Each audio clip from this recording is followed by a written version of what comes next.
Muy buenas noches, gracias a todos por acompañarnos, gracias por permitirme coincidir con todos ustedes, gracias por ser parte de este bello laboratorio de ideas del cual vamos a disfrutar la noche de hoy.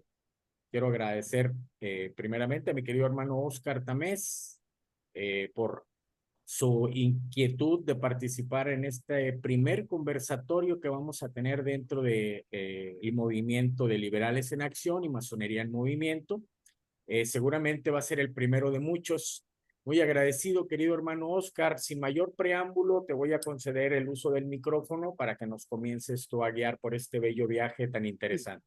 Muchas gracias. Muchísimas gracias. Mira, pues el formato es de conversatorio. Si me permiten, empezaré con la explicación de un servidor, esperando a ver si los hermanos que están proyectados a participar del mismo logran integrarse. Tú me indicarás, mi hermano, si puede, cuando se integren, para también dar espacio a la voz. Claro, así será, querido hermano. Gracias. Voy a usar por lo pronto, para no ser tedioso, porque en un conversatorio es más dinámico, voy a usar formato de conferencia ahorita. Esta conferencia es de agosto del 2019. Este conversatorio, ¿cómo sale? ¿Cómo surge? Bueno, pues es ahora el 10 de abril fue aniversario luctuoso de Emiliano Zapata y por tanto la discusión es el asesino o el no asesino, el crimen, no crimen de Emiliano Zapata por parte de Pablo González y Jesús Guajardo como orquestadores de este movimiento. Yo lo que quisiera señalar al respecto es que ahí en el grupo se generó el debate y de ahí surge la idea de venir al conversatorio en este momento. Esta presentación es antigua y disculpen que no está actualizada las fechas ni más contenidos, pero es para poder sacar adelante en este momento. Vamos al tema agrario, porque a Zapata lo ubicamos como el gran héroe del agrarismo. El tema agrarista lo va a manejar Morelos entre 1811 y 1814. Tendremos luego el tema de la desamortización de los bienes, que va a generar mucho del sentimiento que se da con la Revolución Mexicana. Es decir, la ley de desamortización de los bienes del Lerdo de Tejada viene a, a complicar. ¿Qué pretendía la ley? La ley pretendía que quitarle al clero todas esas tierras que tenía en su resguardo, porque era el principal inversor de la economía, es decir, en ese tiempo era el principal propietario de la economía, toda vez que era una economía basada en la agricultura.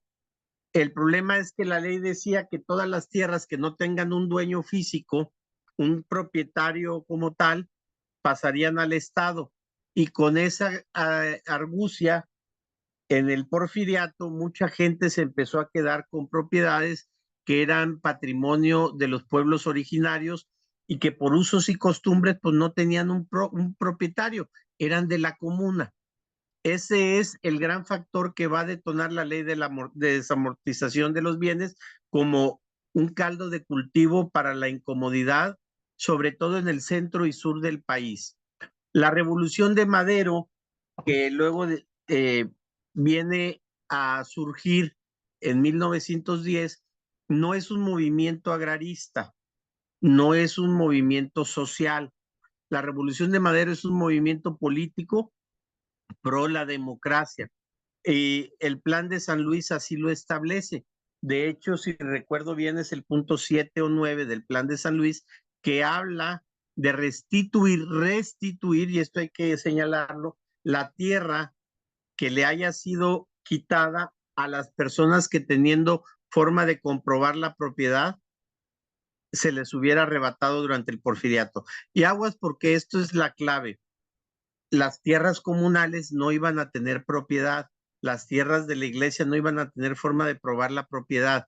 Es decir, solamente se le iban a otorgar a quienes sí pudieran probar que fueran dueños. Luego viene la revolución constitucionalista, y esta revolución constitucionalista se va a dar entre el 13 y el 19, y es cuando vamos a encontrar que aparece Emiliano Zapata como la figura redentora del agrarismo. Va a morir el 10 de abril del 19 y a partir del 20 inicia lo que es la conclusión de la etapa armada e implementación de la reforma agraria. Ya en el 92 vienen las reformas, la mal llamada etapa neoliberal, de las reformas al ejido tal y como se concibió en la Constitución de 1917. Esta es la línea del tiempo del agrarismo en nuestro país. ¿Cómo estaba México en 1910? Teníamos el 50% de hombres y el 50% de mujeres, una diferencia mínima de los 15.160.000 habitantes a favor de las mujeres. Eran unas 100,000 mujeres más que los hombres. ¿Cómo era la población económicamente activa? El 64% de los mexicanos estaban ocupados y el 36% eran o menores de edad o gente improductiva, gente que no trabajaba en una actividad dedicada a la economía.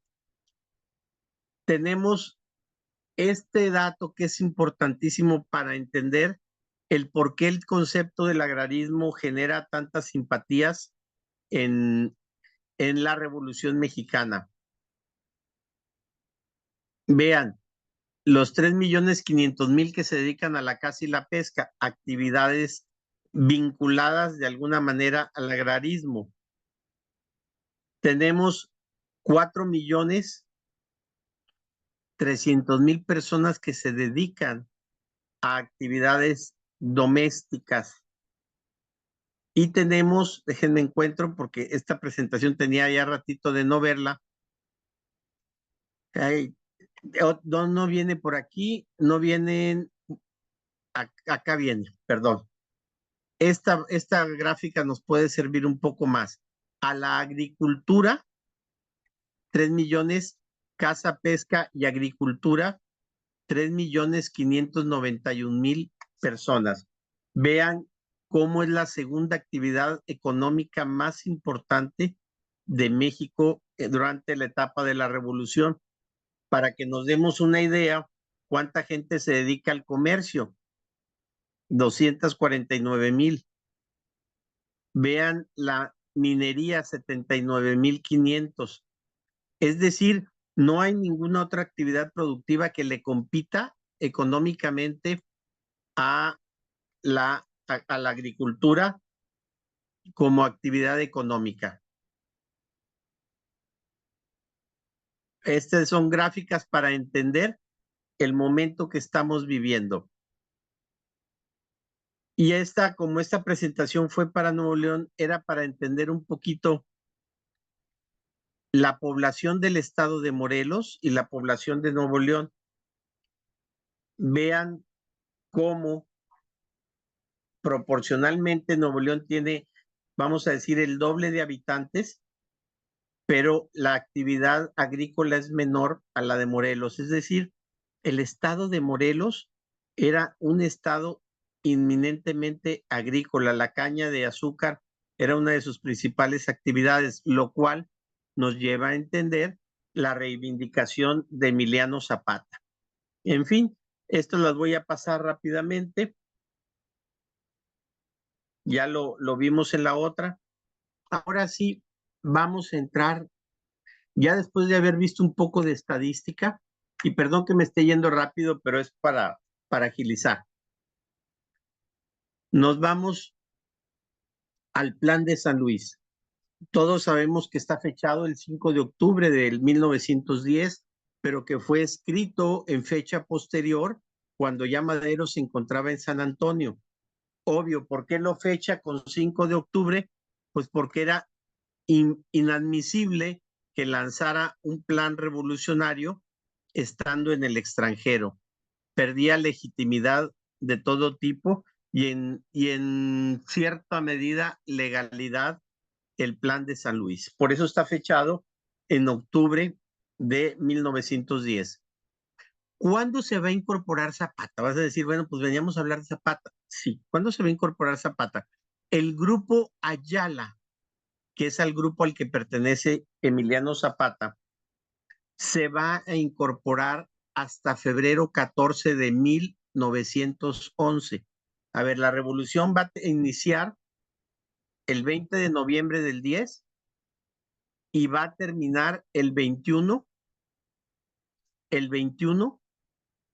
de mayo de 1911 y la dimisión de Porfirio Díaz el 25 de mayo.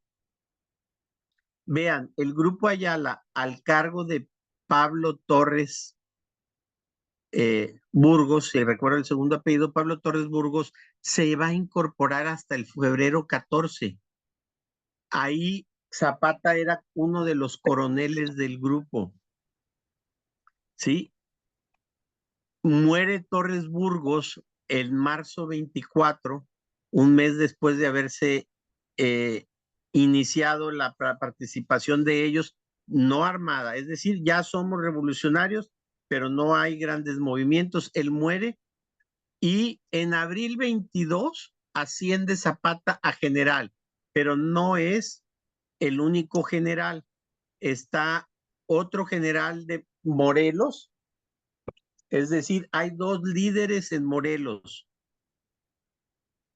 El primero y único triunfo de Zapata en la Revolución Maderista, y esto dicho por Womack, porque sentían que se estaban quedando fuera del movimiento que estaba por acabar, se va a dar en mayo 19 de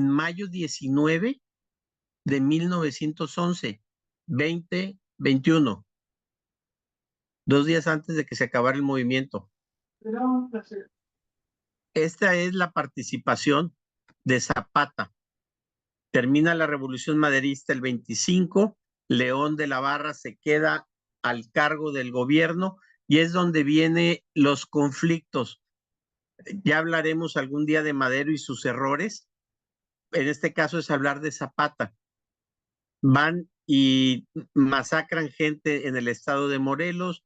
Finalmente, Madero calma las aguas, como diríamos, y se reúne con Zapata entre el 17 y el 19 de agosto del 11. Madero candidato presidencial. Y le ofrecen el cargo de jefe de policía a Emiliano Zapata a cambio de que le pusieran las armas. Ese es el cargo que aceptó Emiliano Zapata. El problema fue que León de la Barra, como no era maderista, como no simpatizaba con la revolución, el error de Madero, no cumple el compromiso de Madero. Finalmente era el presidente León de la Barra. Y viene el enojo. Asume la presidencia Madero el 6 de noviembre y recibe las felicitaciones de Zapata. El plan de Ayala lo lanza el 28 de noviembre. A ver, yo me pregunto si con 22 días de presidente ya era todo lo que decía Zapata de Madero. No. A ver, aquí están las fechas. Zapata no participó en la revolución, reclamaba un botín de triunfo, de triunfador, y no lo estoy haciendo en forma peyorativa. En todas las revoluciones, en todos los movimientos se reclama botín por parte de los ganadores. Reclamaba un botín que prácticamente no le pertenecía y acusaba a Madero que en 22 días no había cumplido con la reforma agraria del plan de San Luis. Mentira, no había tal reforma agraria y la verdad, pues en 22 días no es tan fácil organizar un gobierno. ¿Qué dice el plan de Ayala? Aquí anuncio rápidamente y me voy a callar por si ya llegaron algunos de los hermanos del panel. Ya se acaba de sumar hace unos minutos Okay. nuestro querido hermano Mario. Ok, entonces para darles pie y respetar un poquito los tiempos con estas dos diapositivas que siguen yo yo me detengo por respeto a ellos y ya les explicaremos luego que la presentación es vieja y es para no hacer un monólogo aburrido de mi parte. El plan de San Luis, el plan de Ayala, perdón. Primero, el plan de Ayala reivindica el plan de San Luis de Madero. Segundo, el plan de Ayala no tiene grandes reivindicaciones agraristas. Aquí está. Las tierras que hayan tomado serán devueltas a los que tenían el título de propiedad correspondiente. Lo mismo que decía el plan de San Luis. Es decir, los indios, las comunidades indígenas iban a quedarse en las mismas, chiflando en la loma.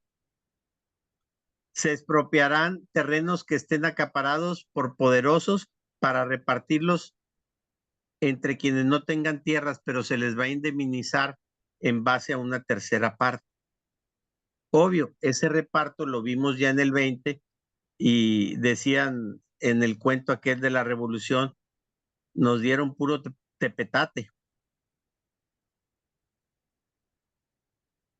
Los que se opusieran se les va a quitar. El método para ejecutar lo anterior será mediante leyes de amortización y pone el ejemplo lo hecho por Juárez a la iglesia. Iban a entrar las leyes de desamortización. ¿Saben dónde iban a quedar el patrimonio de las propiedades de las naciones comunales? En nada. En concreto, para dejar la palabra en esta primera intervención, Emiliano Zapata no es revolucionario maderista. Vendrá una segunda etapa del 13 en delante. Emiliano Zapata no es maderista, no participa en la revolución maderista, reclama reivindicaciones que debieran ser para los revolucionarios y él no lo fue en esa etapa. Y el plan de Ayala es mentira que en esa primera etapa va a tener 4 versiones, va a tener 3 revisiones después de esta, el plan de Ayala, pero en la primera no habla de las grandes reivindicaciones al campesinado. Es cuanto y me quedo a la palabra de mis compañeros que van a participar. Muchísimas gracias, queridísimo hermano Oscar. Muchas gracias. Para el auditorio que tenemos la noche de hoy, les comparto, ya está con nosotros nuestro querido hermano, gran amigo, Mario Mex Albornoz. Les platico un poquito. Él es antropólogo, es académico allá en la bella península de Yucatán, es politólogo también. Él es historiador de la Gran Logia, la Oriental Peninsular, de allá del bello oriente, del bello de Yucatán. La noche de hoy nos acompaña y él es también uno de los grandes panelistas que vamos a tener. Queridísimo hermano Mario, adelante, gracias por acompañarnos. Puedes activar tu micrófono cuando vos lo desees, querido hermano. Muchas gracias y qué bueno que dio inicio a la presentación de hoy con esos magníficos datos que nos da Oscar. Saludos ahí hasta Nuevo León. Saludos a todos los que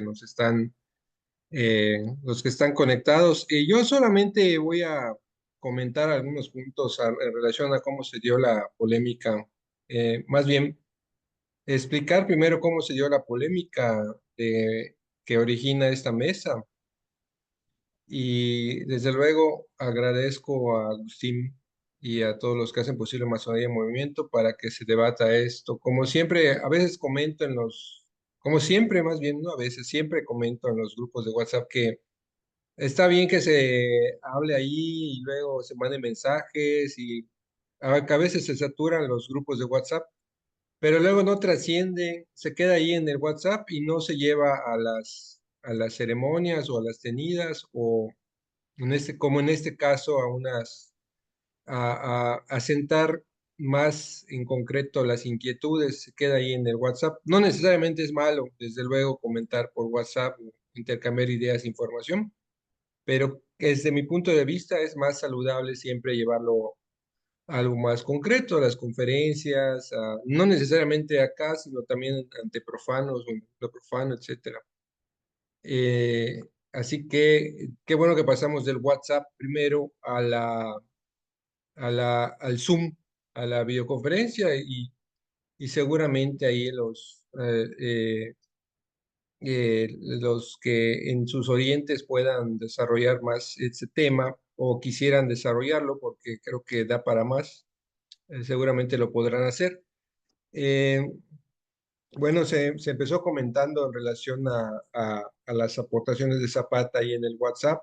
En mi caso, yo solo voy a tratar 3 puntos. Primero, eh, la vinculación que existe con la parte sur-sureste, porque al final Zapata se convierte en una especie de dirigente, primero regional y luego nacional.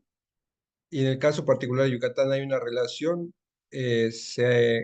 los datos o la información que se tiene es que Felipe Carrillo Puerto estuvo en contacto con Zapata, estuvo en Morelos un tiempo entre 1914 y 1915 y llega ahí a ostentar grados militares, a ser coronel, y de esa experiencia que él obtiene en el estado de Morelos es que, aunado a la experiencia previa que había tenido también, logra conjugar un proceso hacia el estado de Yucatán que después se va a transformar en lo que sería el llamado socialismo yucateco o esta atención que él da a las comunidades campesinas, sobre todo en el estado de Yucatán, que llega un momento en que también trasciende Yucatán, pero ese es un punto, la figura de Zapata como elemento regional y después nacional.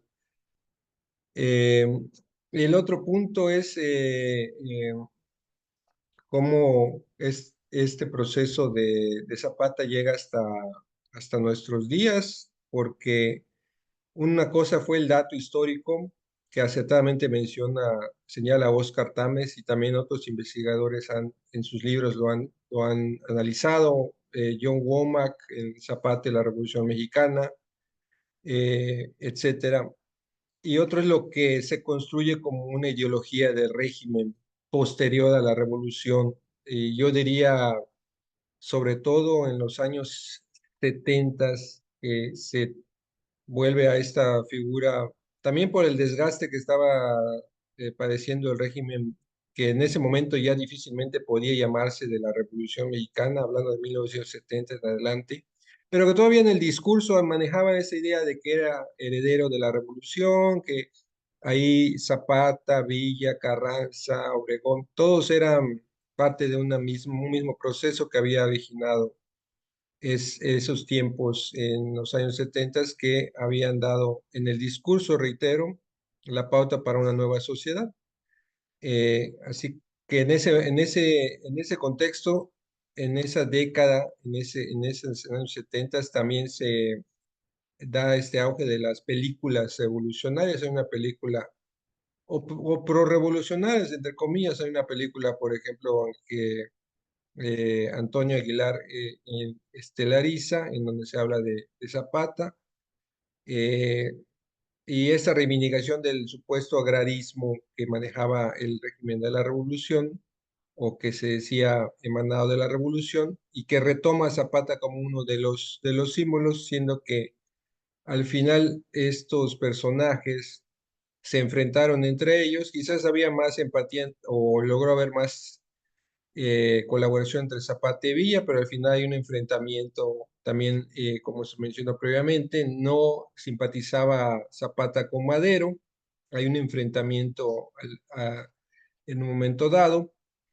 pero la ideología de los posteriores gobiernos los juntaron a todos, los volvieron parte de una misma historia nacional y es hasta este momento como llega Zapata.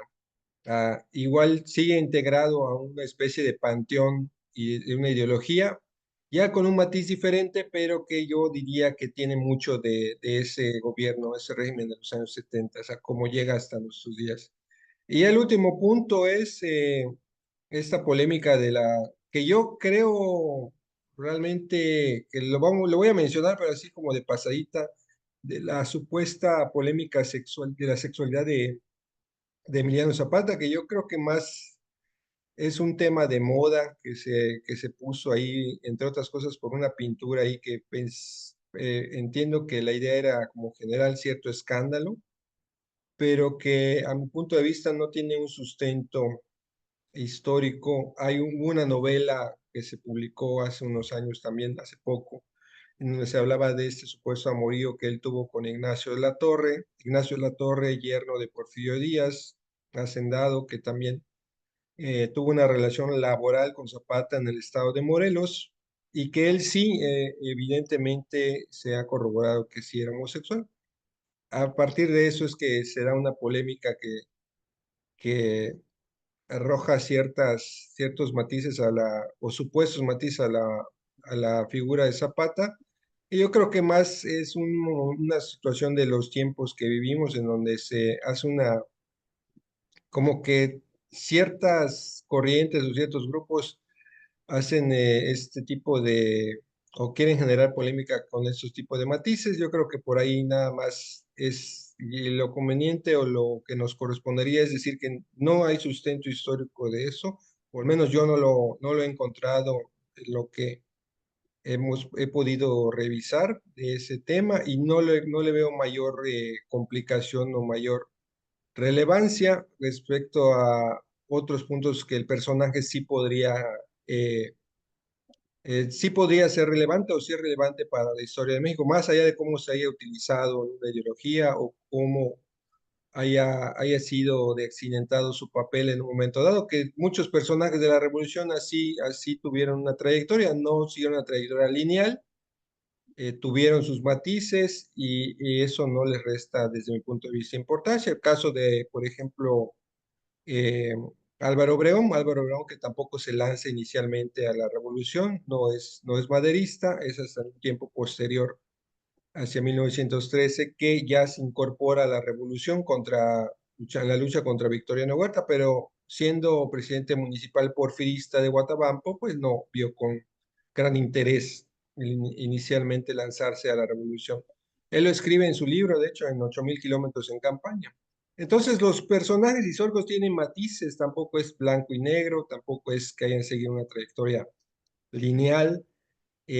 Hay personajes que tienen sus claroscuros, algunos más oscuros que claros, pero qué bueno que se da este tema de análisis. Entonces, inicialmente esa sería mi primera, no sé si lo vas a hacer como rondas, Agustino, o porque éramos tres o somos tres en la videoconferencia. Entonces, inicialmente esos serían los puntos que yo a grandes rasgos quiero ir planteando, el tema de Zapata como dirigente de cabildo regional y luego nacional que tiene un impacto en regiones como Yucatán, su figura como parte de una ideología de la construcción de un gobierno y de un régimen que luego se convirtió en otra cosa y ya el tema de la polémica sobre su sexualidad, que creo que es el que menos relevancia tiene.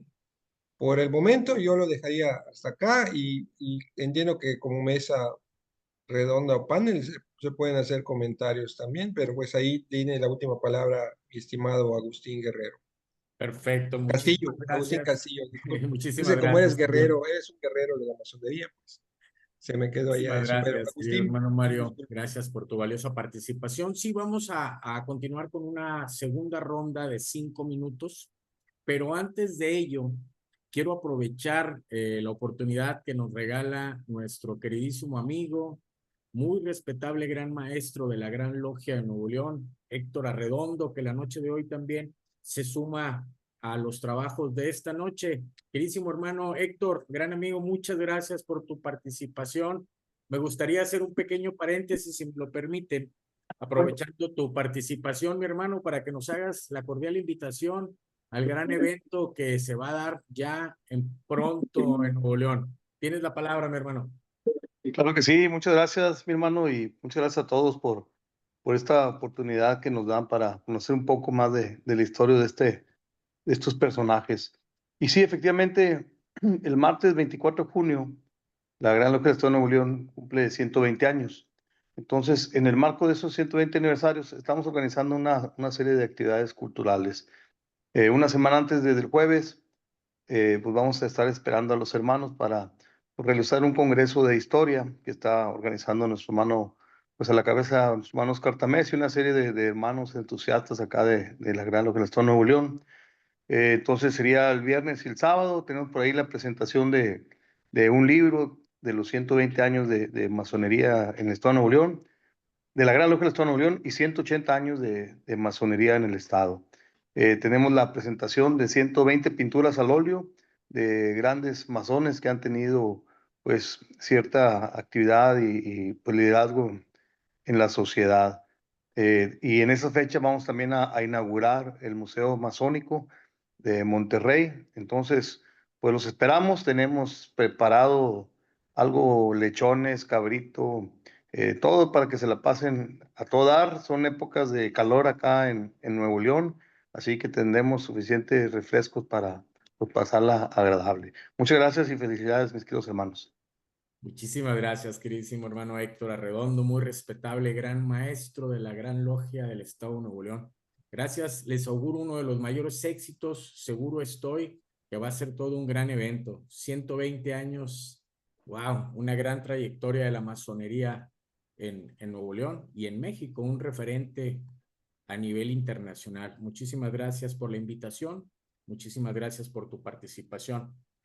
Vamos a continuar con una segunda ronda de 5 minutos para que abra nuestro querido hermano Oscar. Adelante, querido hermano Oscar. Muchas gracias, mi querido hermano Agustín. Reitero, bueno, aprovecho para saludar. Veo que también está por aquí nuestro hermano Raúl y él junto contigo, con Gabriel y otros hermanos fueron los iniciadores, Raúl Ramírez, tú, Gabriel, de Veracruz, de este gran proyecto de los que llamaron seminarios, que hoy le hemos llamado congreso por el formato que tiene de tipo de conferencias y mesas. Dicho esto, y agradeciendo, te digo, a todos los profanos, a toda la gente civil que nos acompaña el día de hoy, retomo rápidamente de los conceptos que mi querido Mario Mex abordó el día de hoy, y que dicho sea de paso, Mario, pues ve preparando tu ponencia, porque me gustará saludarte personalmente acá en Nuevo León. No te estoy comprometiendo públicamente, te lo estoy pidiendo solamente. Dicho sea esto, excelente ponente, mi querido Mario, en los pasados congresos.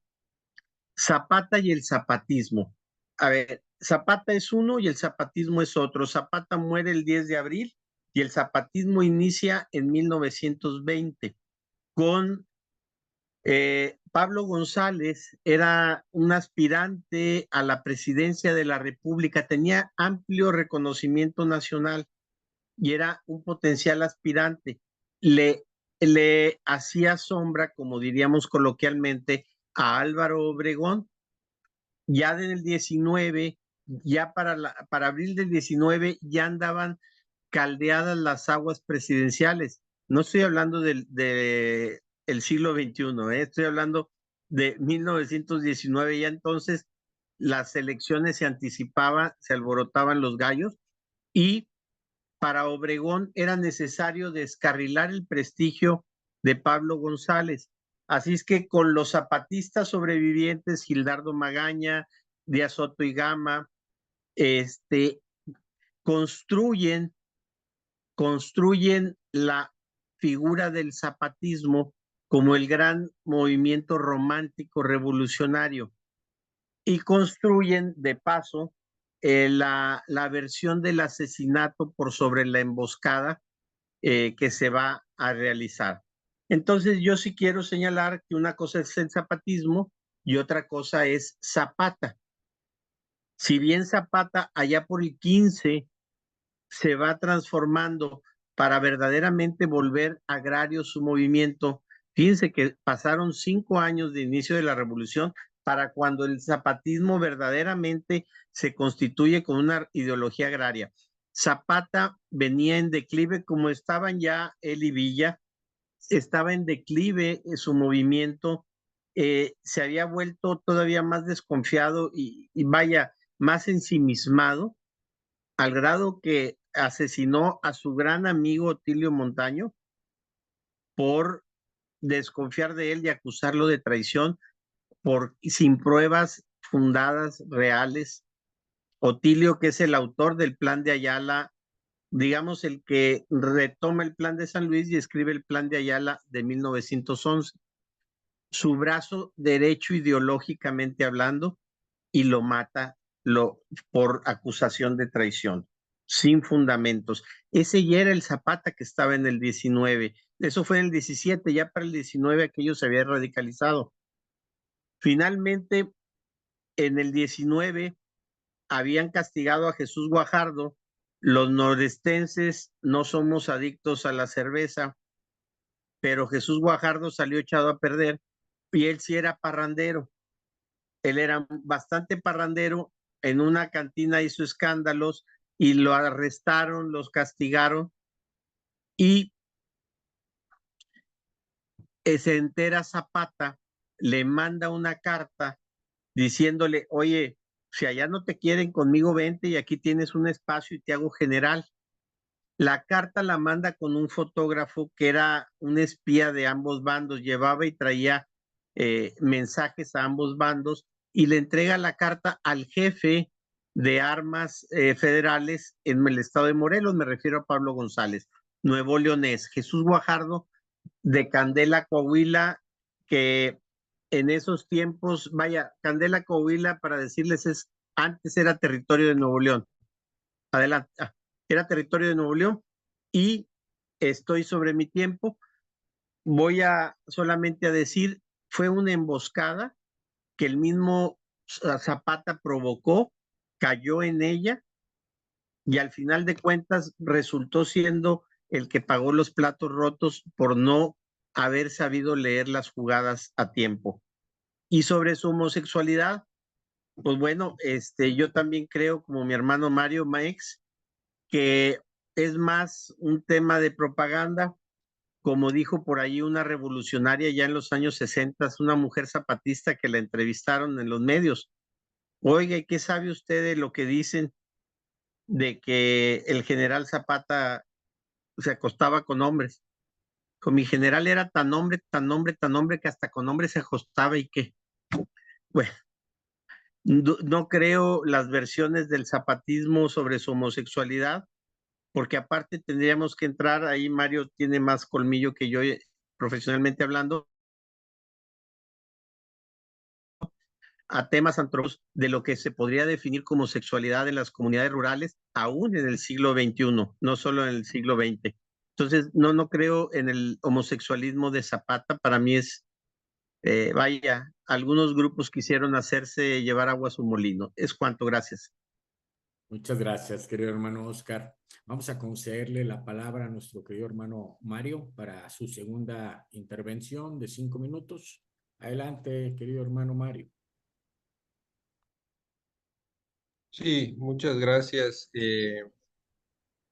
Retomando el tema de Zapata como dirigente regional y luego nacional y la influencia que tuvo en otros estados, mencioné el caso de Felipe Carrillo Puerto, aunque tiene que ser matizado. Yo recientemente me estuve metiendo a investigar sobre ese personaje, que también Carrillo Puerto creo que ya alcanzó una dimensión más allá de Yucatán. Es un personaje que se incorporó también como figura de la revolución posterior a su asesinato en esta cuestión de la formación ideológica, la formación del Estado revolucionario.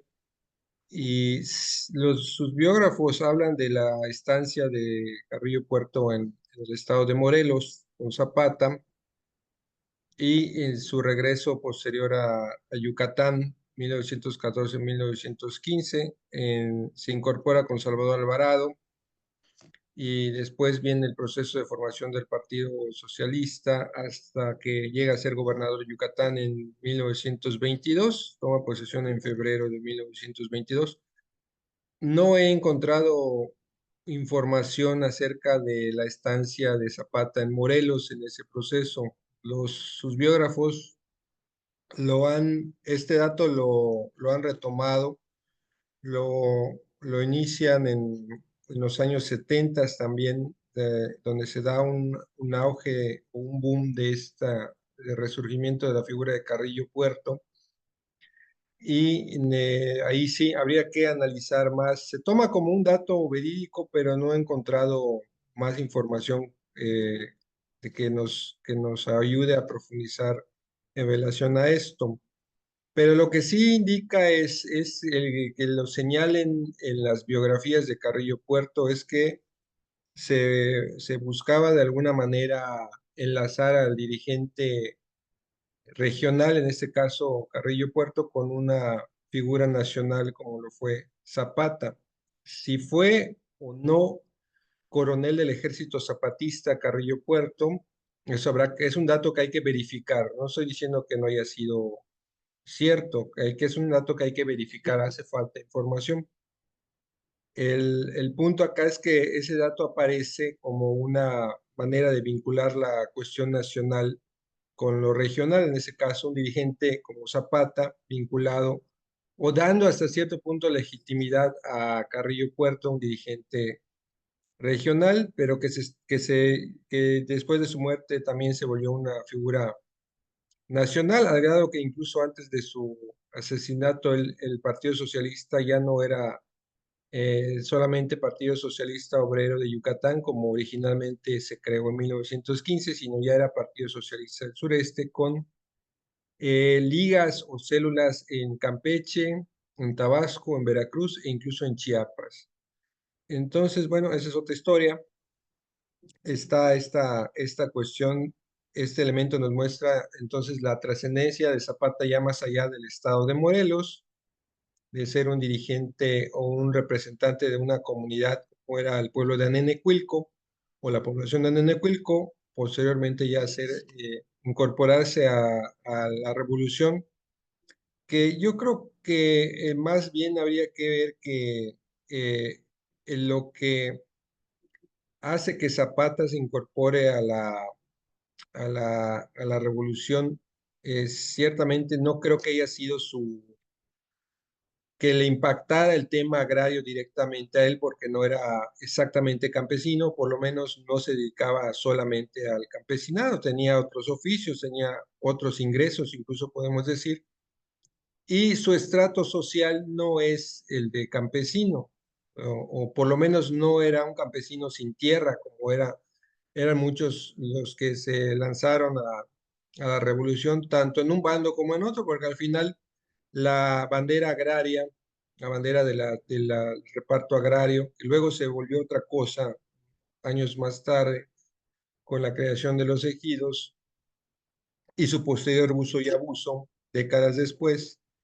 eh, Tanto la retoma Villa a su manera como Carranza luego en la ley de 1915 y luego aparece en la Constitución en donde hay los elementos más radicales que también, si bien no invitaron a la Constitución de 1917 a los zapatistas, sí hay ciertas ideas del zapatismo que quedaron ahí plasmadas. Reitero, creo que lo que después, décadas después, fue elegido o la forma en cómo se corporativizó a los campesinos por medio del ejido creo que ya fue otra cosa del espíritu que originalmente dio lugar a esos artículos de la Constitución.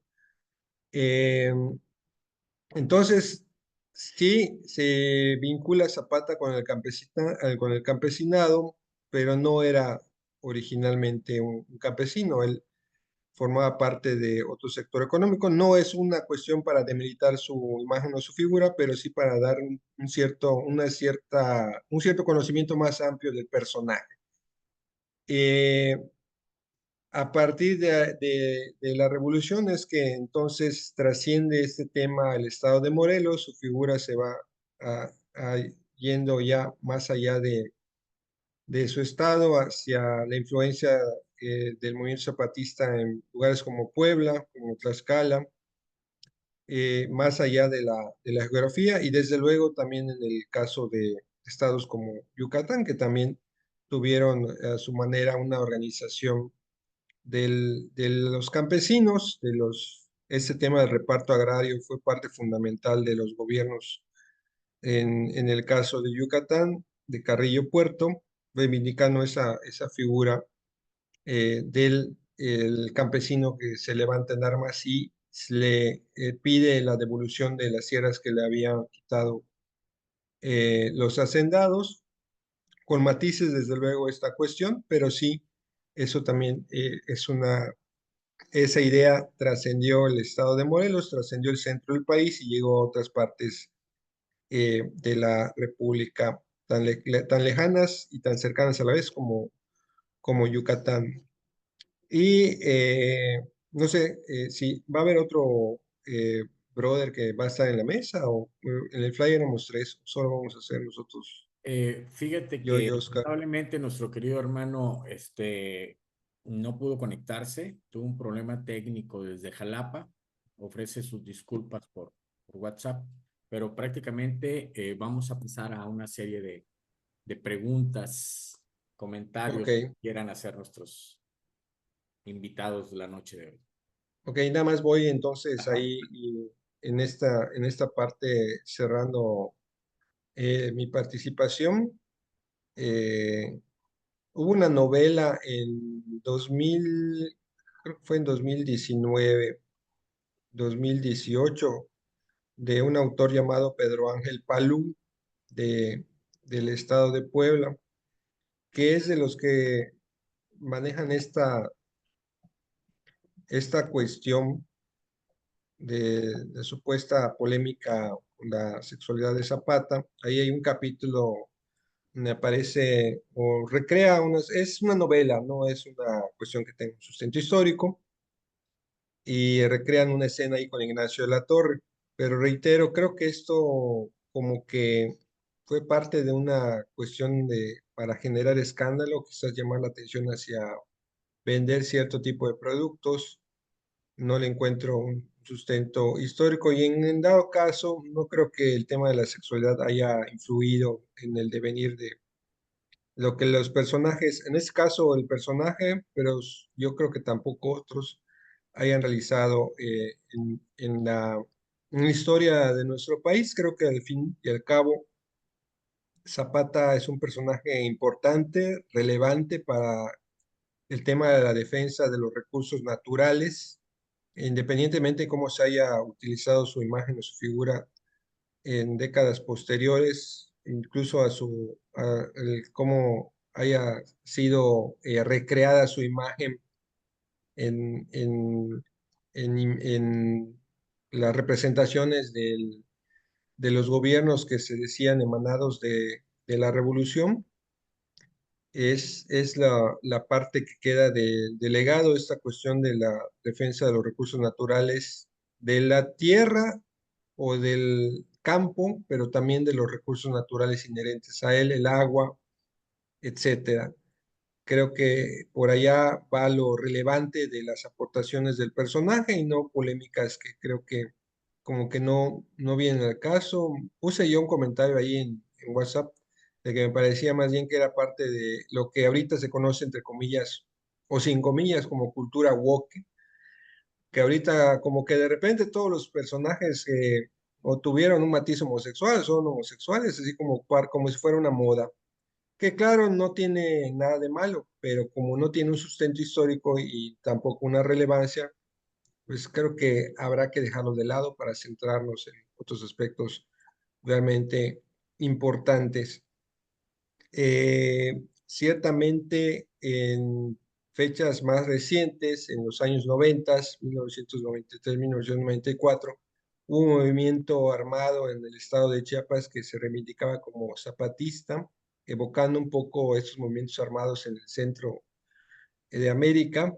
En Centroamérica, por ejemplo, existió en Nicaragua el Frente Sandinista de Liberación Nacional y en El Salvador el Frente Farabundo Martí de Liberación Nacional, y también un poquito con ese matiz existió este movimiento Ejército Zapatista. Existe, de hecho, aunque no está accionando por la vía armada, así como existe también el no no por la vía armada. Está un gobierno en Nicaragua que se ostenta como sandinista, evocando a Sandino, y hasta a ese punto llega el impacto del personaje, ya no como parte de una ideología de un gobierno que decía emanado de la revolución, sino al contrario, como un movimiento de unas comunidades que cuestionaban el uso no solo en nivel discursivo, sino también el uso de las acciones de gobierno,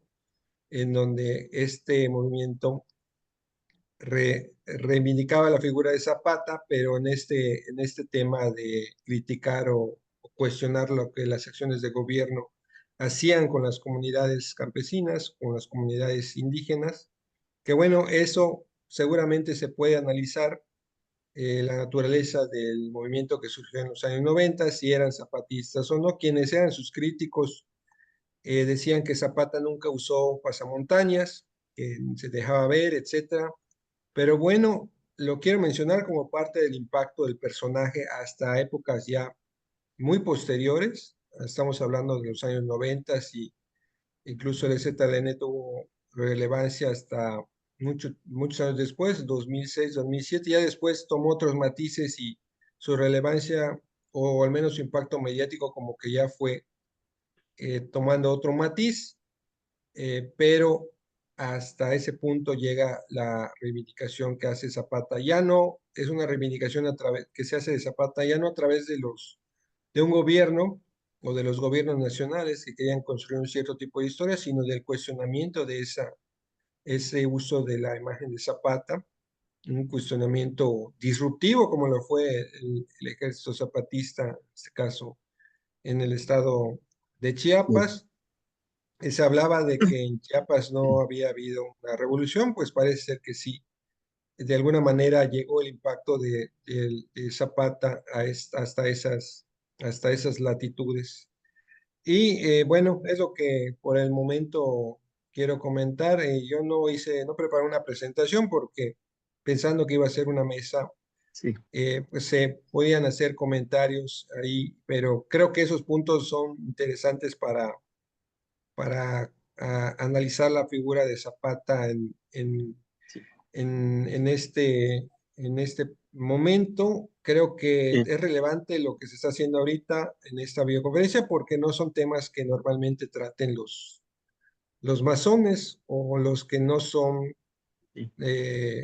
digamos, no son temas muy comunes, muy recurrentes, pero creo que son necesarios para analizar y ver qué tipo de historia se construyó en el pasado y qué tipo de historia es la que actualmente nosotros podemos construir y analizar. Y sobre todo, aunque Zapata no fue masón, o no creo que no hay ninguna evidencia al respecto y tampoco la naturaleza del personaje creo que se prestará para ello, pero sí esto nos puede llevar a reflexionar sobre cómo nosotros o los masones en su interior construyen su propia historia. Hace falta todavía en los estados una historia de las masonerías estatales, de los propios personajes que han sido relevantes para la masonería. En algunas ocasiones se funden, son lo mismo el personaje masónico que el personaje en la vida, en su vida pública. Caso de Carrillo Puerto, que recientemente encontré evidencia de que él perteneció a una logia masónica y gran parte de lo que él pensaba que era la masonería trató de llevarlo hacia su vida pública. Esto creo que nos debe motivar a la reflexión, o debe motivar a la reflexión en el interior de la masonería. ¿Qué tipo de historia vamos a querer en el siglo XXI que sea la que se difunda de la Mi masonería? hermano, ¿podremos abrir preguntas y respuestas? ¿Cómo ves? Sí, Sí, sí, ya, ya, Mario, ya. muchas Nada más gracias. eso quería comentar. Gracias por su Gracias. atención. Gracias, querido hermano. Pues vamos a pasar a la sesión de preguntas y respuestas. Si alguien desea hacer una pregunta, hacernos algún comentario, adelante, con todo gusto pueden levantar la mano y activar su micrófono, por favor. Mi- Hay una pregunta de Luis Seni, mi hermano, en el chat. Dice, ¿de dónde surge la leyenda de los dedos mochos y que deriva en las teorías de que fingió su muerte porque el cuerpo sí los tenía, hasta lo situaban exiliado en Medio Oriente? Bueno, mi hermano Mario si tiene alguna respuesta y si no, pues yo ahí haría un comentario breve.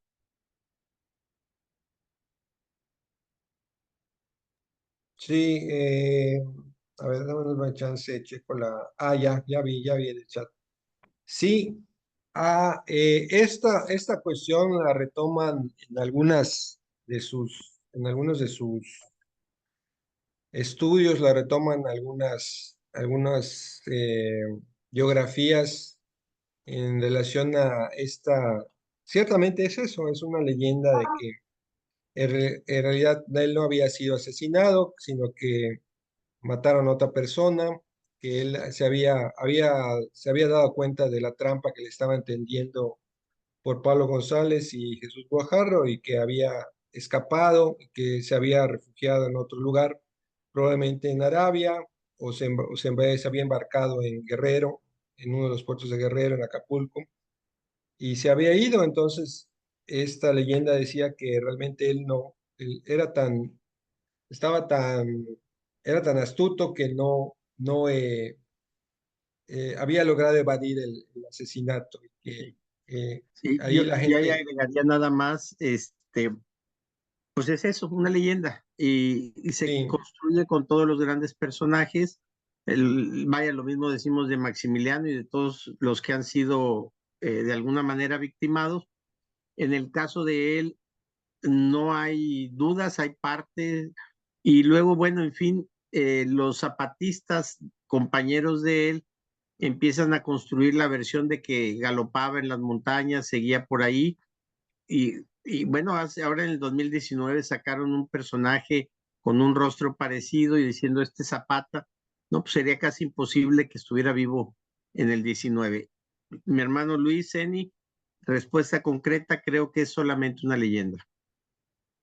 sí, y si se me permite acotar unas cosas rápidamente sobre esto.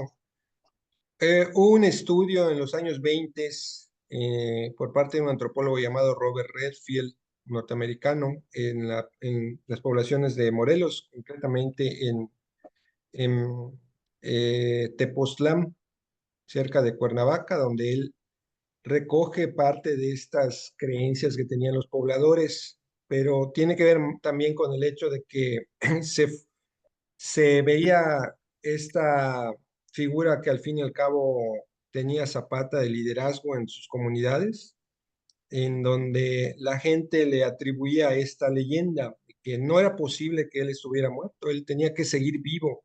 En su mentalidad, la población así lo pensaba, y de ahí que surgiera este tema de bueno, los que vieron el cadáver, que no era que tenía un dedo meñique. El original Zapata tenía un dedo meñique que le habían mochado, entonces pues el cadáver no lo tenía, el cadáver del asesinado, etcétera. Pero esos relatos los recoge este antropólogo, Robert Redfield, que la gente había construido o se había construido en las comunidades estas leyendas en torno a Zapata. Entonces podemos imaginarnos la influencia que el personaje tuvo en vida, si tuvo esta trascendencia ya después del asesinato. Pero efectivamente todo indica que fue una leyenda, un poco así como que esa leyenda que incluso hasta una película hubo de Pedro Infante, que se seguía vivo después del accidente y etcétera. Así No es. creía la gente que él había muerto en el accidente en aviación. Siempre, siempre la necesidad de querer mantener a los héroes vivos. Muchas gracias, querido hermano Mario. Vamos nada más a dedicarle un espacio a nuestro querido hermano Eric González, porque pues algunos de mis queridos hermanos también ya traen compromiso, como mi querido hermano Oscar. Ella también se retira en un momento más. Pero adelante, querido hermano. Gracias, mis hermanos. Buenas noches a todos. Un saludo. Mi pregunta únicamente sería, ¿qué tanto consideran ustedes que el movimiento zapatista de los 90, surgido en Chiapas, sustrajo el pensamiento o el ideal original de Zapata. ¿Qué opinan sobre ello? Una respuesta breve. El ideal original de Zapata no era el agrarismo como tal, era un agrarismo moderado, si se me permite el término. Entonces, en el ideal original de Zapata no estaba la tierra comunal. De hecho, dos comentarios rápidos. Uno, la ley del gobierno no carrancista, la ley zapatista, es la última que surge. La primera es la de Carranza, la ley agraria de Villa surge en segundo término. Casi nadie conoce esta ley agraria de Pancho Villa, que era más hacia la propiedad privada. Y por último, la ley comunal de Zapata, plasmada por el gobierno de Eulalio Gutiérrez. Y el otro, nomás para disculparme con todos, no tenía presentación prevista. Saqué una que usé en el 2019 para poder arrancar y no aventarnos un monólogo, mi hermano, pero no traía tampoco presentación, toda vez que como conversatorio era diálogo. Adelante. Muchas gracias, querido hermano Oscar. ¿Alguien más desea hacer alguna pregunta antes de que Muchas demos por gracias, concluida nuestra hermanos. reunión? Sí, rapidito, si me permites, Agustín. Sí, claro. Sí, sobre la pregunta que hizo el último participante. Sí, creo que es una reivindicación, pero el tema agrario también en el EZLN aparece posterior. Originalmente su manifiesto iba en otro sentido, iba en el derrocamiento del gobierno de México, porque era ilegítimo, que había sido producto de un fraude, etcétera. Y posteriormente se da este matiz porque las comunidades que componían el ZLN empiezan a tomar también más relevancia y empieza a tener más visibilidad el tema ya no de la lucha incluso hacia un régimen diferente. Quizás aparecía ahí el tema socialista en el ZLN original. Estoy hablando de enero de 1994.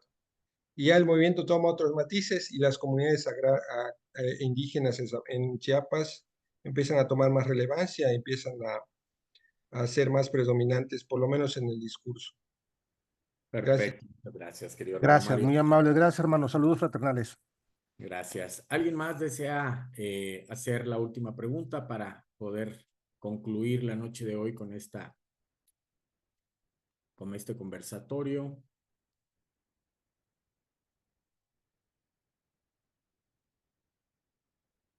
Pues queridos hermanos, no me queda más que agradecerles, Mario, Oscar, y a cada uno de los participantes la noche de hoy. Gracias por permitirnos coincidir.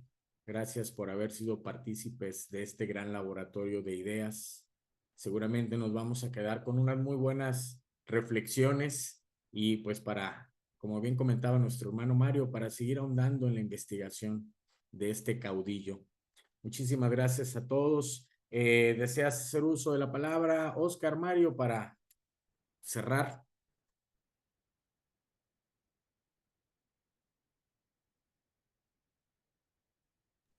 Mi querido Mario, si gustas hacer algo, algún comentario. Sí, nada más agradezco la información que nos presentaste tú, Oscar, muy valiosa, y también a Masonería en Movimiento por los espacios y esperemos que se pueda seguir con estas pláticas, no solo nosotros, sino también que se incorpore más participantes. Gracias y saludos desde la calurosa, ahora sí calurosa Mérida. Muy buenas noches a todos. Muchísimas gracias. Querido hermano Oscar. Entonces, mis hermanos, saludos. Muy buenas noches a todos. Mi Gracias. querido hermano Héctor Arredondo, si tú quisieras hacer uso de la palabra en mi lugar, te lo agradecería.